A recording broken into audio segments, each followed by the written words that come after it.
RPN, the Roddenberry Podcast Network. This episode of Mission Log is brought to you by ExpressVPN.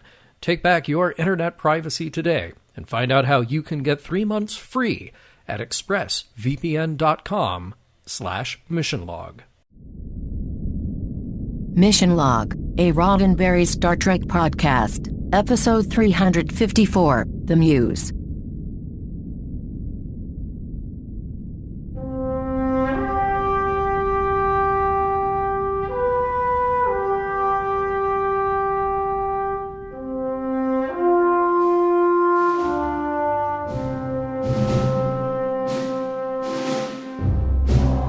Welcome to another episode of Mission Log, a Roddenberry Star Trek podcast. I'm Norman Lau. And I'm John Champion. Each week on Mission Log, we watch an episode of Star Trek so we can talk to each other and to you about the morals, meanings, messages, and deep feelings contained within. This week, The Muse, an episode that inspired John and myself to write pages upon pages of copious notes in order to write and produce an episode that will catapult us into podcasting immortality. But before we get into this episode, please have your finest antique fountain pen and a stack of vellum ready so you can write down how you can get in touch with us. Mission Log relies on your participation, so that's why we want to hear from you. Help us spread the word by giving us a like or a share on Facebook or Twitter, where you'll find us at Mission Log Pod. Tell others about us there, and if you're inclined to leave us a review at Apple Podcasts, we'll be grateful and we'll share those in a future supplemental. You can reach us on Skype at Mission Log Pod or by calling 323-522-5641. Our email address is missionlog@roddenberry.com, and remember, we may use your comments on an upcoming episode of Mission Log. And now, for a moment of true inspiration, here is my muse, John Champion, with this week's trivia. Well, thank you for that, Norman. Trivia for this week's episode, The Muse. We have a story by Renee Echevarria and Majel Barrett Roddenberry. Oh, that's right. The First Lady of Star Trek herself pitched a story to Ira Steven Behr, which would eventually become what we see here today. However, this story had a rather difficult gestation, if you'll forgive me. The pitch turned into a kind of romantic comedy with 4 couples being front and center, and then they just didn't really go anywhere. At least that's where we meet up with the script for this episode, credited to Renee Echevarria, but the whole staff was trying to break the plot and figure out where everything and everyone would end up. Enter Ronald D. Moore, who had in mind doing something around Jake. Would it be a relationship story to fit the theme, or maybe now in this case, something to do with his writing, since, after all, we explored more of that with The Visitor. So Ron cooked up the plot line about Jake and his muse, and that was humming along so well, it was decided to make that the A plot and relegate Lwaxana to the B plot. The episode is directed by David Livingston, journeyman Trek director and producer. David is back for this one.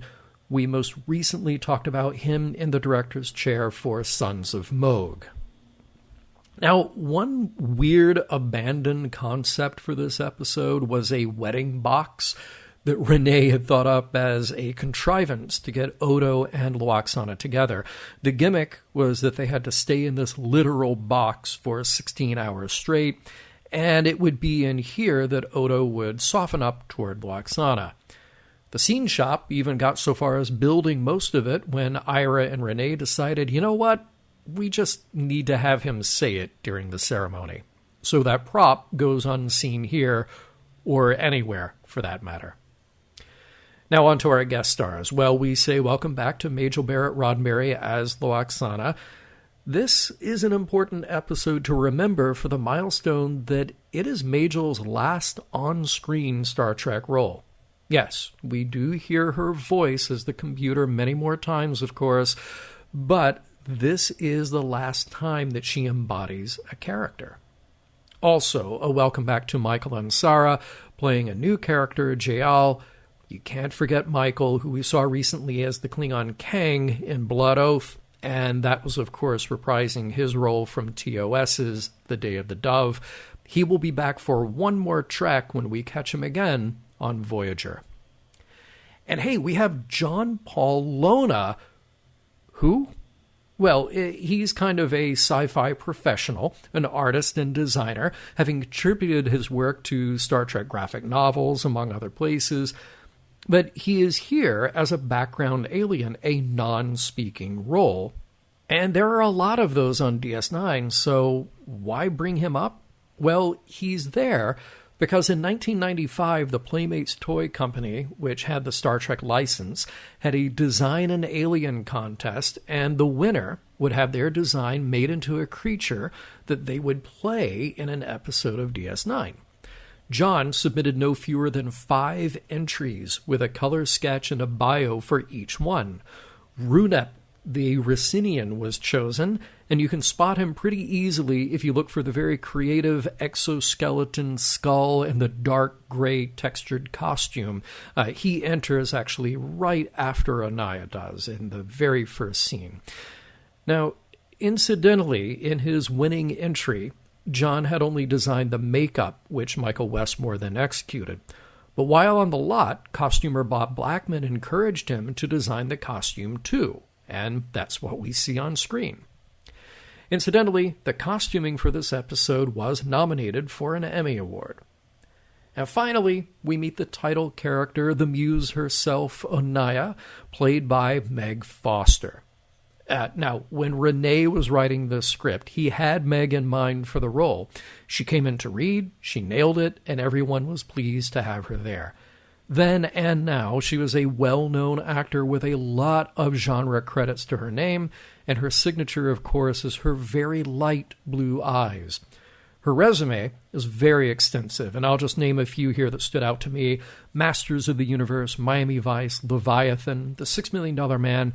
She turns up in a lot of horror movies and has worked under Rob Zombie's direction more than once. She was even Cagney in the TV series Cagney and Lacey. Well, she was the second Cagney after Loretta Swit played the role in the pilot episode. Meg had the role for one season, then the show was canceled, but when it came back, she was replaced with Sharon Gless. Of all those great roles, though, she might be most recognizable to 80s sci-fi fans for playing Holly in John Carpenter's iconic 1987 film, They Live. Just to throw a little extra trivia your way, John. Yes, please. About Meg. So she actually, in Masters of the Universe, co-starred with 2 other famous Star Trek alumni, one of which being Anthony DeLongis, who's most famous for, in Voyager, first Maj Kulla of the Kazon, and Frank Langella.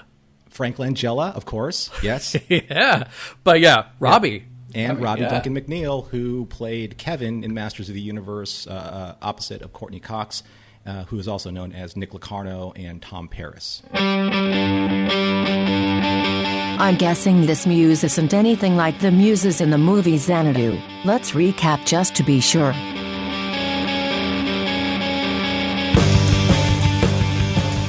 Prologue. Just a normal day on DS9. There's Jake Sisko at his usual hangout spot in the promenade, watching people disembark from a shuttle while he takes character notes for an as-yet unwritten story. There's a Bolian, a criminal, and a mysterious woman. Meanwhile, Odo enters his office only to find a distraught Lwaxana Troi. She's pregnant. Act 1. Since we last saw Lwaxana, she married a Tavnian fellow named Jael. It was all going along just great until right after the wedding when he became a bit more controlling. Tavnian tradition dictates that girls are raised by women and boys are raised by men, which means Jael is essentially planning to take his baby boy away from Lwaxana as soon as he's born. He won't change his mind, and she won't stand for it. So here's Odo, trying to be a friend. He offers to help find a transport to get Lwaxana back to Beta Z, but that's where Jael will look. She needs help here, now. Remember that mysterious woman Jake saw arriving at the station? She's Onaya, and she introduces herself to Jake when she notices he's writing. She kind of has a thing for artists. In fact, she knew a brilliant, famous, but short-lived Cardassian architect who definitely interests young Jake. She says she knows how to get the best out of artists, knowing the right techniques for creativity, and she invites Jake to her quarters later. Act 2. First, Jake has to bow out of a trip to Bajor with his dad. Of course, he says he wants to stay home and write, failing to mention the intriguing alien woman, but Ben goes off without him, leaving the boy to his own devices. In Quark's bar, Lwaxana is draining every bit of goodwill out of Kira and Dax and Worf by telling them about what's going on. That is until Odo can rescue them at Quark's urging by taking Lwaxana on a walk. As they work their way down DS9's corridors, Lwaxana opens up about losing family members and specifically the pain of losing her young daughter Kestra. She can't bear the thought of a child being taken from her. They arrive at Odo's quarters, and Lwaxana comes up with some excuse about her replicator being broken and how she needs to step into his place for a cup of tea. Odo, of course, accommodates her, and just then Lwaxana experiences some pain when the baby kicks. She's got to get comfortable, on the floor, next to Odo. And when Odo feels the baby's kick, he's intrigued, delighted. Lwaxana relaxes, leaning gently on Odo and resting her head on his shoulder as she falls asleep, and Odo shapes his arm into a blanket to cover her. Jake keeps his date with Onaya, showing up at her quarters as requested. She's done some decorating, candles, silk curtains, and she starts asking him about his work and what he wants to write. She then presents him with a pen and paper, old school, but Jake is there to learn from someone who influenced the greats. She has him write, to just keep going and write whatever comes to mind. And as he does, Onaya strokes the back of Jake's head and neck, mentioning something about a bioelectric field and stimulating the chakras. He writes, she encourages him, and a strange glowing wisp of energetic light transfers from Jake's head to her hands. Act 3. The next day, Lwaxana and Odo are having a lovely time. He's doing shapeshifter tricks, and they're laughing. Then the mood turns when word comes that Jayal has arrived at DS9. In Odo's office, Jayal says he's there to take his son when he's born, whether Lwaxana likes it or not. But Odo's got a trick up his sleeve, being the strict adherent to law that he is. As long as he marries Lwaxana, the marriage to Jayal will be annulled, and custody of the child automatically goes to the mother's husband, whomever that may be. There's one catch, though. By law, Odo has to go through a ceremony where he publicly proclaims his love for Lwaxana, and he has to be convincing, because Jayal will be there, and if he's not convinced, then the whole thing is off. Jake is still at it, writing up a storm with Onaya encouraging him. It's intense, though, because at one point he develops a nosebleed. He's a trooper, and just wants to work through it, while Onaya looks on with approval. Act 4. You are cordially invited to the nuptial ceremony of Odo and Lwaxana Troi, with Troy's current husband Jayal in attendance, just to make it really awkward. Take 1. Odo does kind of a perfunctory short speech about how he wants to marry Lwaxana because she's great. Nope, definitely not good enough, so says Jayal. Odo will have to try harder. Take 2. Odo really steps it up and goes deep emotionally. He talks about how Lwaxana sees him better than anyone else, that she was the first person to make him not feel alone, and he means it. The people gathered, including Jayal, are moved and genuinely offer their congratulations. Even Jayal, who knows he's been beat, graciously exits and only asks that Lwaxana speak well of him to their son. The happy couple are happy, relieved, and Lwaxana says she believed it herself. But they'll wait and tell everyone the truth about why they did this later. One person who missed the wedding is Jake Sisko. He's still just cranking away on that novel, even though Anaya is telling him that he needs to rest. He finally relents and says he'll go back to his quarters, but on the way he stumbles through the promenade until he passes out. In the infirmary, Dr. Bashir tells Captain Sisko that something unknown to him has stimulated Jake's brain functions in a way that he's never seen. Much more of it, and the outcome could have been much, much worse. Later, as a technician is attending to Jake, Anaya materializes in the room and knocks her out of the way, whispering to Jake that it's time they finish what they started. Act 5. So what was that? With Jake now missing, Chief O'Brien picks up some psionic energy residue in the infirmary on his tricorder. At least it's a lead they can use to try to find who or what made off with Jake. Onaya has hidden away in a service corridor with Jake, getting him to continue writing even while he is clearly not well, fatigued, and nose bleeding again. He can barely hold his pen, and then just in the nick of time, Ben drops in with a phaser pulled. Onaya backs off, but says this is what she does, and she's done it 100 times before to the greats, Catullus, Keats, Tarbold. They reach their artistic potential, but then they die. They get immortality through their work, while she gets the energy she needs to survive, and then moves on to the next. Great story. Now get out before Captain Sisko shoots you. Too late! He does, but she's just turning into a ball of psionic energy herself and escaping out into the cosmos. Time to return to the newlyweds. Lwaxana is happy to report to Odo that she has arranged transport for herself back to Beta Z. Odo seems a little, he's sad by this news. He'd like her to stick around. Problem is, Lwaxana is in love with Odo, and deep down, she knows he's not in love with her. They're not really, truly suited for each other, and their friendship is too important to her than to try to force a relationship. She has to leave, and she tells her husband goodbye. Jake is on the mend, at home in the Sisko quarters now, and Ben is reading the work he's done so far. It's a great piece, despite a few spelling errors, a new novel called Anselm. The end. Well done, John. And I just want to make sure that even though that we're separated, I would love to hand you a handkerchief just in case you suffer any nosebleeds. Thank you. For the hard work really, that you've done. That took everything out of me. Yeah. Psionically and otherwise. Hey, oh man, they did one of my favorite Star Trek things, one of my favorite Star Trek tropes of all time.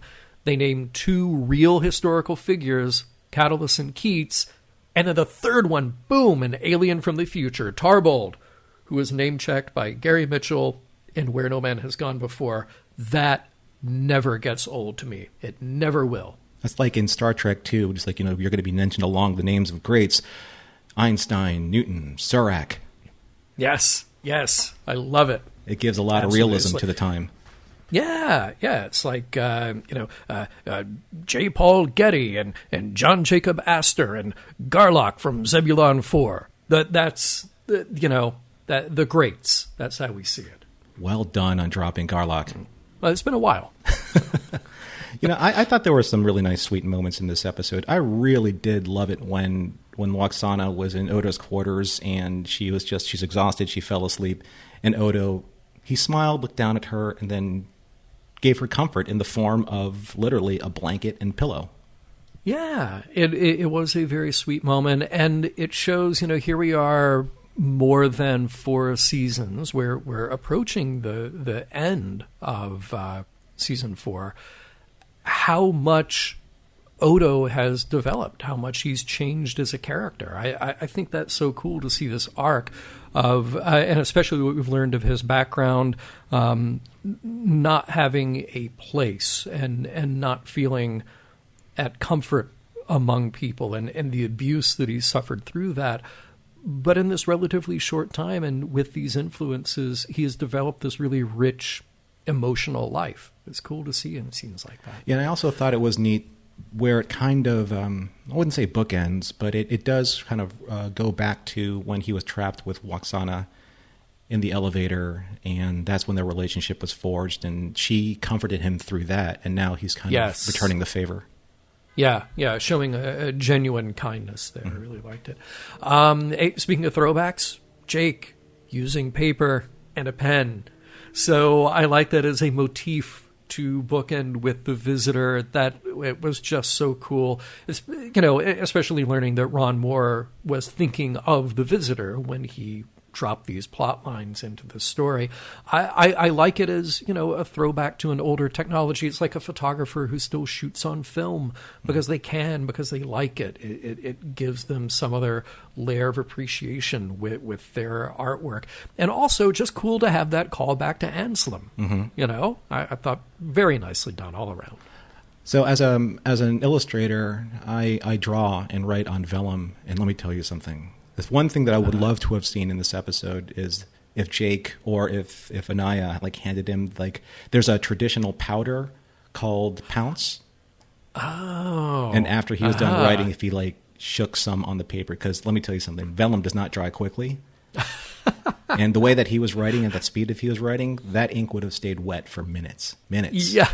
That's so funny that you bring that. I didn't think of that as being a thing that you could or would get now. But of course, I just remember being about, 10 or 11 years old and being at historic Williamsburg. I love that place.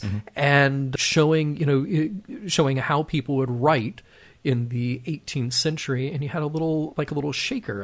It's like a large salt shaker next to your desk, and you'd use that to set the ink. Yep, exactly. So neat. And one of the neat things is with vellum, the ink stays on top because vellum's very non-porous. But just a aside, when you look at historical documents, the reason why ink is so fat when the lines are written with such a very specifically thin instrument like a crow quill or a razor, it's because of you're blotting the ink to dry it quickly so it doesn't smear. Fascinating. Ink Talk with Norman Lau. Thank you. Oh, by the way, I love when you brought up in trivia about Meg Foster's very distinctive eyes, because I think that really lends into her character. And this is the first time that I've seen this episode in its entirety ever, because I haven't watched any of Deep Space Nine. And as soon as she walked through that airlock, I was like, that's Meg Foster. Yeah. And if it's not Meg Foster, that is a makeup effect looking like Meg Foster, I mean, and it's interesting because when you look her up, as I did to put together trivia, that's just something that always shows up with her bio. It's just like Meg Foster has done all of this work. And by the way, her signature is just her very unique, striking eyes. And I remember being, 13, 14 when I saw They Live for the first time and just thinking, what a fascinating, unique look for this woman, and that has become her thing. It's become her trademark, for sure. We were talking about Jake writing on vellum. I kind of cringe at him using the stylus on the pad because he's doing what? It's just a pointing tool at this point. Yeah. I mean, it's a pretty bad close-up on that pad anyway, because you can tell they literally just ran off like a paper print and stuck it on there. And then you have this, it's a pretty cool looking stylus. I wish they'd make one for an iPad now, but you just hear it beeping and he's just sort of running it across the screen. Like it's a totally unnecessary close up for absolutely nothing happening on the screen at that point. Well, do you think that they actually ever went in and remastered Deep Space Nine, that, say, Mike and Denise Okuda would flag scenes like this to insert some type of digital effect where it would look like an interactive pad? Because I'm sure back in the mid-90s when the prop department was making these items, especially all the pads, they weren't counting on people freeze framing and dissecting and poring over the minutia of why the pad looks like this when it's supposed to be interactive in the 24th century. Yeah. No, of course. And that is the kind of thing that they corrected with Next Gen for sure. And you can just hear it, not that it's an afterthought, but in my head, it's like, okay, well, we have this shot. Jake's working on a pad. Okay, well, we're going to do it in close-up. Okay, well, give him a prop. I don't know, a space pen. Make it spacey. Just, give him a thing. Make it spacey? Make it spacey. That's how they did all of Buck Rogers. Come on. Cover it with tinfoil. Yeah, right. How do you like your quasi-futuristic pad, Mr. Sisko? Yeah, right. What's funny is we spent a lot of time in the last couple of episodes talking about how serious the nature that Worf has become. But let me tell you something. There is no one better in any episode of Star Trek that throws one-liners out the way Michael Dorn does as Worf. You're right. Right? When Yes. When the chief was, when he said that Keiko's, giving birth and, Worf's walking through the bar and he goes, now? I mean, that just levels the episode. Yeah, just levels the episode. And in this episode, Yes. when Odo comes in to basically save like the party over at Quark's from that just entire very depressing soliloquy that she has, Odo says, actually, I have some free time, and I was wondering if you'd like to take a walk. And Worf says, I would, because he just wanted to get out of there. Yes. Right? Yes. And it just, he just owns that scene with one line. It's amazing. Perfect. Absolute perfection. I liked the mention of Kestra here. I did not love the TNG episode Dark Page, where we learn that that Lwaxana had another child, Deanna Troy's late sister who died at the lake when she was like 6 or 7 years old. I didn't love that episode. And I'll fast forward in our talk today enough to say I don't really love this episode. But, before we get to that, at least in this case, Kestra was kind of just a curveball presented late in the game with TNG. That's probably why I was not crazy about that. But at least here, with a bit of time distance removed, it's a reference that makes sense. It's a reference that just gives a little more continuity and texture to things going on. Because otherwise, it just feels like, oh, okay, we're marking time until we get to the end of TNG. Now here's a huge character reveal, here's this big thing, and we'll never speak of it again. But now they do, and it's done in a way that gives a little bit of weight. So I'm cool with that. And not to jump the timeline, but we do again. Am I allowed to jump the timeline, or am I not allowed to jump the timeline? Oh, sure. Yeah. I mean, we don't always, but except for when we do, totally. Yeah, and we're going to totally, because I mean, it's relevant, but because, and she's also one of my favorite characters from Picard, but we also have mention of Kestra again in Picard as being the surviving daughter of Will Riker and Deanna Troi. Very well done. Mm-hmm. Yeah. Oh, I love seeing Michael Ansara in any role. I don't care if he's behind Klingon makeup or not. There's just something about him. He's just so, what's the word? Imposing as a presence. Yeah. He just, when he walks on set, and as soon as you hear his voice, you're terrified in a way.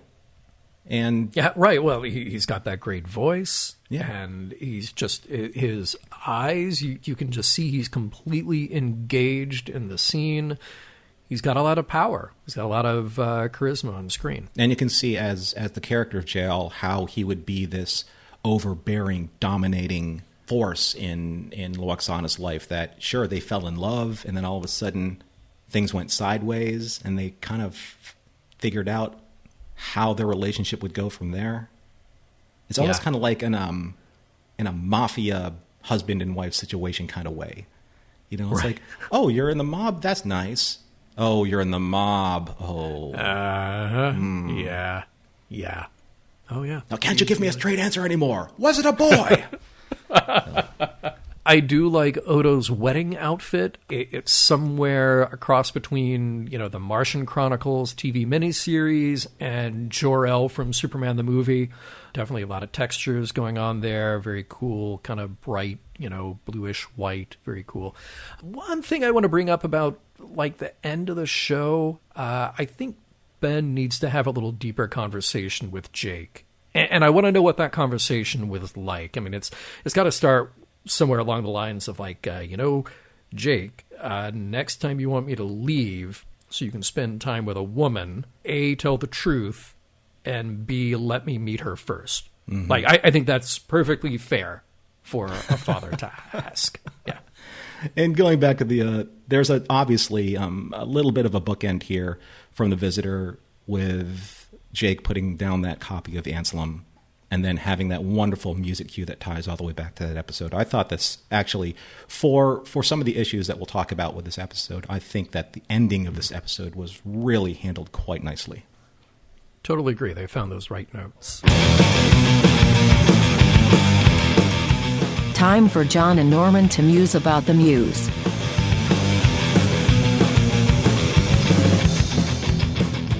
We'll find our muse in a moment, but first, a word from ExpressVPN, giving you back your internet privacy. I have been using ExpressVPN for quite a while now, and it's always my pleasure to be able to talk about it with you who's listening to me. I've got it installed on all of my devices, and honestly, I love it. I'm a big fan of it, and for many, many reasons. I mean, first and foremost, it ensures me privacy and security when I'm browsing for pleasure, sure, but also for important business. You know, we're all working at home more often now these days. And not only is it work that I'm concerned about, but it's all the details of my life, like banking, placing online orders, all of these things where I want to make absolutely sure that my data is secure and anonymous when I'm browsing. And ExpressVPN does that by encrypting my data and hiding my public IP address. Now, the other thing that I love about ExpressVPN is the express part. There are a lot of VPNs that can actually make your speed take a nosedive while you're using it. ExpressVPN does not. I use it when I'm streaming movies, listening to music, really doing anything, video calls, as I'm doing right now. They're all working under ExpressVPN. And other VPNs typically can't handle those complex tasks without sacrificing speed.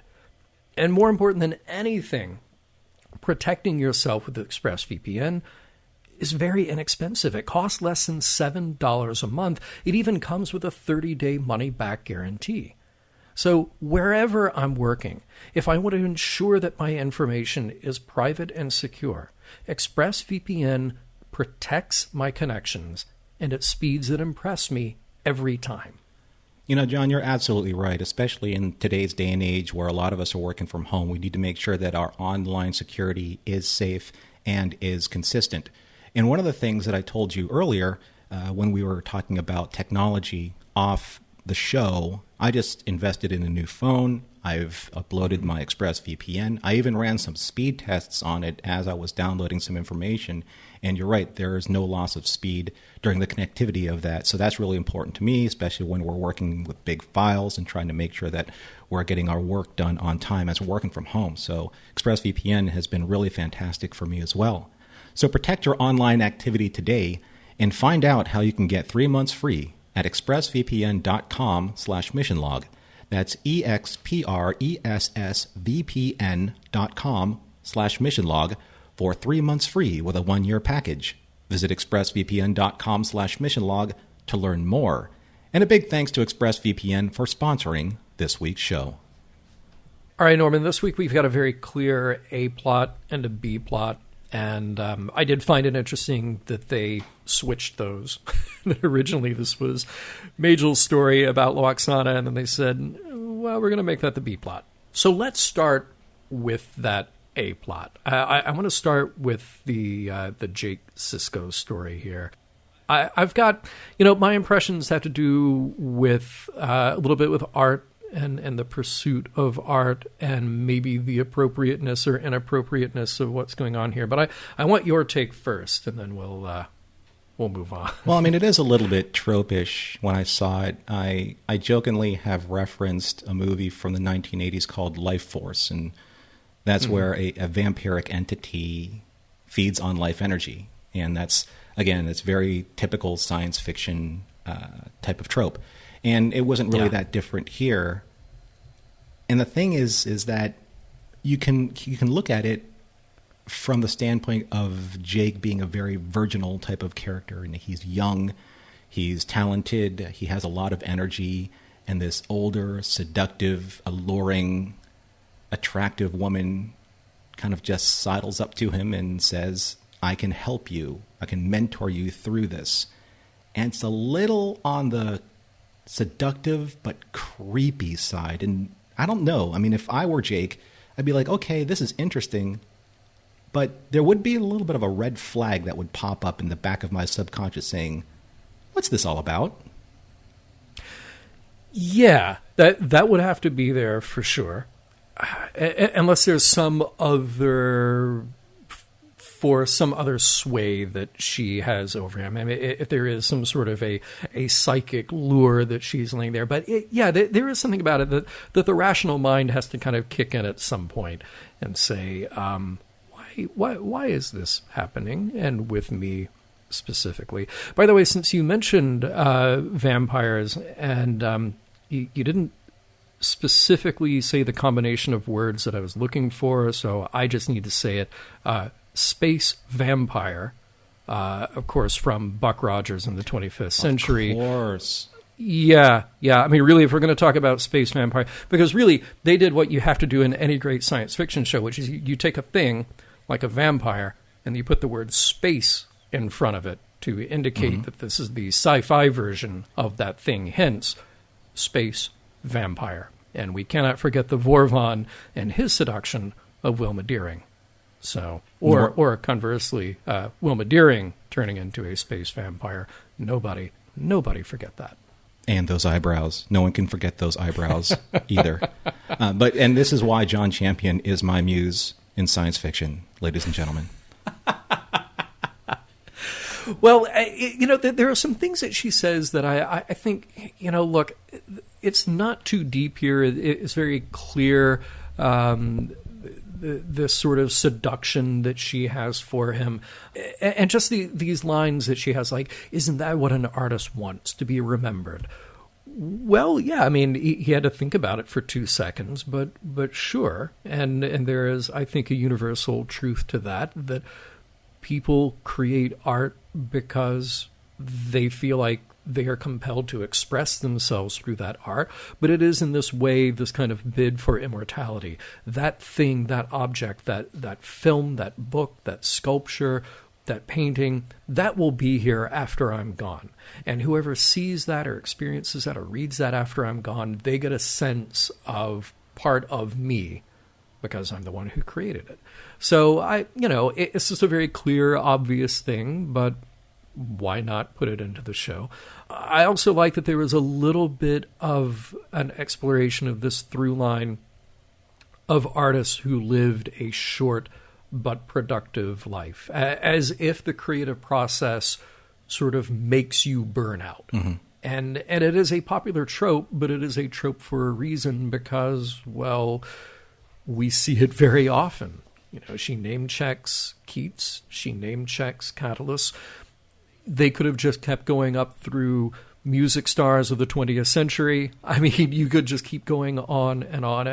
F. Scott Fitzgerald, if you wanted to stick with writers. I mean, the names come very easily because we all know those stories about these people who burn bright for a short time, and then it's like they snuffed out, as if being that creative drives you to an early grave. I don't think that's necessarily true, but we certainly see a lot of that. It's interesting that you say that. I just wanted to bring up one of my other favorite fandoms called Highlander. And there was an episode of Highlander I was just thinking about recently when I watched this episode called Timeless. And in that, one of the immortals in that episode kills a potential immortal because he wants to preserve her at the peak of her artistic genius. Because he has lived a life that's so long that he's seen so many artists burn out or succumb to some type of demise. Say, he said that Janis Joplin or Jimi Hendrix or these type of artists, they are all young. They all died in their mid-30s before that their genius was preserved. So in that sense, that particular immortal, like Anaya, was trying to do something in this episode that furthered and fostered along somebody else's genius to the point where they robbed them of that genius. Because once she became immortal, she lost the passion for life, and thusly, the passion for life is what gives these artists that drive to become great. And without the fear of their mortality, they don't really have the inspiration to create passion, the passion of their art. Right. See, that's those things are tied together. Our creative expression and our sense of our own mortality. That's fascinating. Now, I had read somewhere that they based this part of the story around an Irish folktale. I was not familiar with that folktale, but as I watched this, I kept thinking of Faust. I mean, it's this morality tale writ large, and sort of the messages there. There's no shortcuts to accomplishment, and don't trade your life for art. Don't trade your soul for the short-term gain. And it's this warning about giving into temptation. It's not necessarily sexual, but she is seductive in this way that I kind of described Garrick that way at first, that it wasn't necessarily about a sexual seduction. He was just a seductive guy, just dragging the people then around him to be able to kind of get under their skin and force himself on them. Now, there is a part of me, though, that I still really wonder about the producers and writers constantly putting Jake with older women. I mean, can we just please let him spend some time with a woman who's age appropriate? They turn the thing with the Dabo girl into a joke, and even then, and we made a point on Mission Log at the time, saying, reverse the roles, reverse the sexes, and make it a 25-year-old man, 24, 25, with a 16-year-old girl. There's no way that would have been considered appropriate at all. And in this case, here's Jake, 17, and here's, I get it's a sci-fi character, and she is an entity that is hundreds, thousands of years old at this point. But if we're going to go that route and make it this mildly physical, like is she coming on to him or not, can we maybe just not? Yeah. No, I see what you're saying. I think the biggest issue with that part of the storyline was there wasn't really any clock to Jake's decision making. There wasn't any risk really to him. Like, he didn't choose, like, okay, so this is what I would like to have seen. And I love the fact that you brought up the Faustian mythology, because I came to that same conclusion too, where you don't trade, you don't trade your soul for your art. But in this sense, what I'd like to have seen was Anaya pushing him towards kind of like this manufactured goal, this manufactured timetable of, if he doesn't complete his work, then something catastrophic would happen. Therefore, he has to go and seek her out in order to keep pushing that clock forward. Say he was looking for her inspiration so that he would turn in a story on a deadline that would get into some type of competition that would raise his status as a writer, as a young writer, and defeat his competition. There's no stake involved for him. Right. There's no reason for him to go seek her out. Like, okay, she's alluring, she's mysterious, but is that enough to be able just to say, no, Dad, I'm going to ditch out on this plan that I made for us to go out and spend time together as a family just because? Yeah. There's no stake. Like, if there was something where Benjamin said, oh, I see, you really wanted to win that competition. You wanted to prove to everybody that you had some type of worth, that you wanted to use that worth in order to bolster your own self-confidence and your own self-worth amongst your peers as writers. I get that. We're all like that. We all want to have that kind of acclamation and accreditation to our craft. But there was nothing like that. Right. And I think that would have added something valuable for him to put at stake. See, you're fixing it already. Oh, I have my writer's hat on. I know, you do. Yeah. I have my Robin Masters writer hat on. Yes, you do. Hey, so let's talk about the B plot here, the Lwaxana plot line. So they do this with Lwaxana, and when I say they, I mean all the way back to Next Gen, when we first got introduced to Lwaxana, trying to sort of squeeze her into what feels to me like some sort of 17th century commedia dell'arte sex farce. It's a husband and a lover and an unrequited love and now a baby. And I just feel like every time they do this, they burn every bit of goodwill that they establish when they actually do something thoughtful and emotional and deep with Lwaxana, that's not just playing for cheap sympathy. And I know that there are a lot of Lwaxana fans out there, and a lot of Majel fans out there, of which I am one. And I don't think that Lwaxana is irredeemable, but I feel like they keep fumbling the ball when they have her on, when they're given this opportunity. Mm-hmm. Yeah, and that's why I brought up that scene where she and Odo connected in the elevator or in the turbo lift, because that was a moment for Lwaxana and a fantastic acting moment for Majel, where she really did drop kind of like the pretense of who Lwaxana Troi is and what she's expected to be, and she becomes that person. She exposes who her real nature is, and I thought that was beautiful. And I wanted to see that one more time here, instead of playing it to the comedic conclusion where she usually is. And I think we got a little bit of that when she came to the resolution that what she's doing to Odo is kind of what Jayal did to her. Like, yeah. They found this relationship, but in the end, there was more of a possessive nature of the relationship, and she's possessive of Odo's affections because those are genuine and true affections that he can't reciprocate in kind or in total because of how he feels about Kira. So there's no real reason for her to keep him as that possession at arm's length, knowing that she'll always be able to go there for a quick fix for her affections. And I think that in a way that's very similar to kind of like Jake and Onaya trying to make a similarity between these two relationships, that they both are feeding off of each other for completely similar reasons. Onaya needs energy from Jake because Jake is this innocent. Well, so is Odo. Yeah. And Lwaxana is feeding off of that innocent, true, pure affection for her because she needs it, not necessarily Odo has to give it to her because she needs it. It's just because that's who Odo is. That's the same way with Jake. Jake's just a good, inspired, energetic young writer, and he's not necessarily giving her that because she wants it. He just is, and she's feeding off of that. And I think that you can draw a parallel there. I don't think I'm stretching that at all. I think you can actually find a really good parallel there.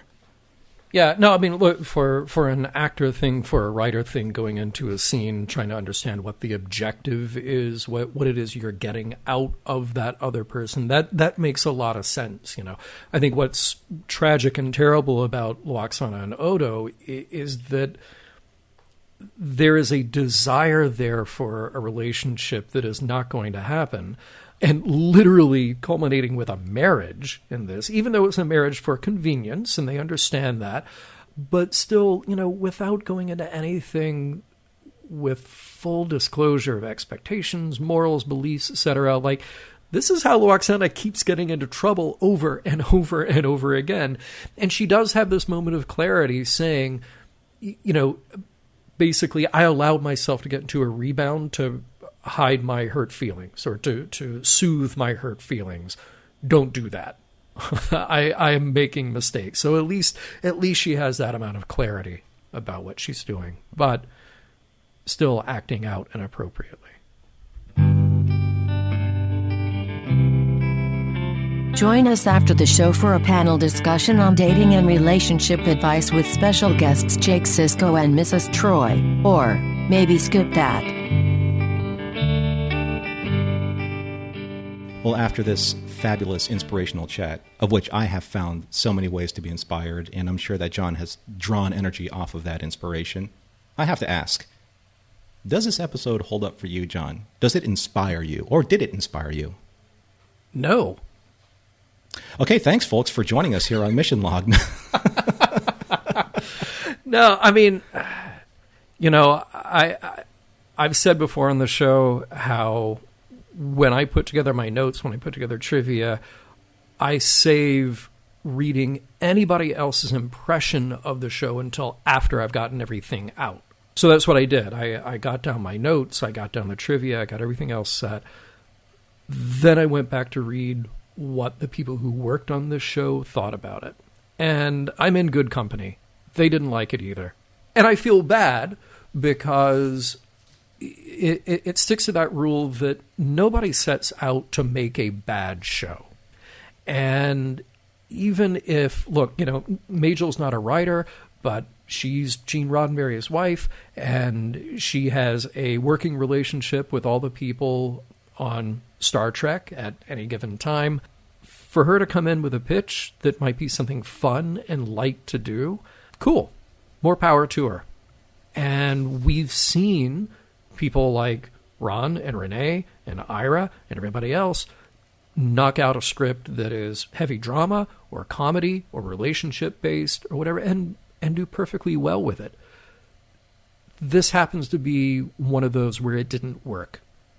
It simply didn't. They were not able to find... They did find moments. I think you pointed out very well the moments that actually work here. But none of that actually gelled into a story that I can walk away with actually caring about what happened. It's relatively consequence-free, so I can't get behind this one. It just doesn't work. I mean, I know they tried, but even the people who worked on it say we tried, but we didn't succeed. Can you bring anything else to that? Not really. No, I understand where you're coming from with this. And when I was watching it, I watch almost every episode with the kind of filter of trying to find the deeper meanings of it. And there are a couple of instances where I was like, okay, I see where the writers are trying to put together some type of stronger lesson to be learned here. But overall, though, it's just not a very cohesive episode when it comes to that. And therefore, if you don't have a cohesive moral meaning or message that is the through line or the thread of an episode, it's really hard to kind of justify making it so, if you pardon the pun. Yeah. You're excused. What about messages, though? Because, I mean, look, I can look at this just very simply and say, I can take our major characters and say, don't do what they did. Don't do what Lwaxana did. Don't rebound. And if and when you do, don't do something stupid without spelling out your expectations and your needs and making sure that you're on the same page.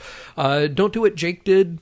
Something quite that impulsive and lie about why you're staying behind and allow yourself to be taken into something that you're a little uneasy about, even if the person at the other end is saying, "Oh, yeah, don't worry, don't be uneasy. Yeah, that's probably the time that you should be." And don't do what Benjamin Sisko did, which is to say, "Oh, okay, yeah, just stay here. That's fine." We've seen Ben Sisko lay down the law before. I would like for him to at least put up a little more of a fight here. Not to the extent of alienating his kid, but, he's also got the responsibility of watching after his kid. So that's really about all I can find there. What about you? Maybe he should have taken a page from your freshly inked vellum notes and said to Jake, "What is it with you and older women?" Because it's obviously not working. No good will come from this at all. Yes. Yeah, I think there is one thing, though. There is a message to be learned from Odo. So coming from understanding Odo's feelings and being in Odo's position, sometimes even though you want to give somebody that supportive shoulder and lend that ear, you can't fall into the trap every single time of appropriating their feelings for your needs and putting their needs before everything that matters to you, which are your feelings. And I saw that in this episode again, where I don't think that Lwaxana manipulated him to do it. It's just that Odo is now so much more in touch with who he is emotionally and what he needs and desires that he doesn't need to fall back on being friend-zoned. And that's a lot on his doing, not so much on her doing, and he needs to grow from that. We've seen that too many times and too recently for him not to learn from those experiences. So, Odo, do yourself a favor, lace up, and sprint out of the friend zone. I like that advice for Odo. I like it a lot. Because we know that the guy has an emotional life, and damn it, I want to see him live it. Mission Log is produced by Roddenberry Entertainment, executive producer Rod Roddenberry. Our website and your opportunity to comment and connect with us is missionlogpodcast.com. If you would like to support Mission Log directly, you can do so at patreon.com/missionlog. Enjoy all the great Roddenberry podcasts at podcast.roddenberry.com, where you'll find Women at Warp, Priority 1, The Trek Files, your daily Star Trek news, and Shabam! Shabam! And for more Star Trek news and discussion, be sure to visit trekmovie.com. On the next Mission Log, For the Cause.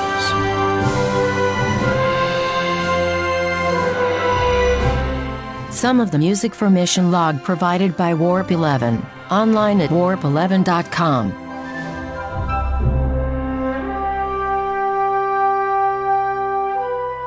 In the end, did Jake muse about the musings of his muse? Also, does anyone know how to hire a muse for a computer? I might be in the market.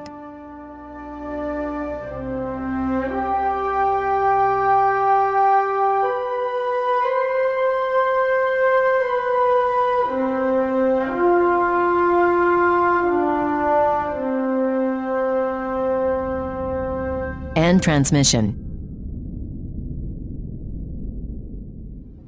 Podcast.roddenberry.com, the Roddenberry Podcast Network.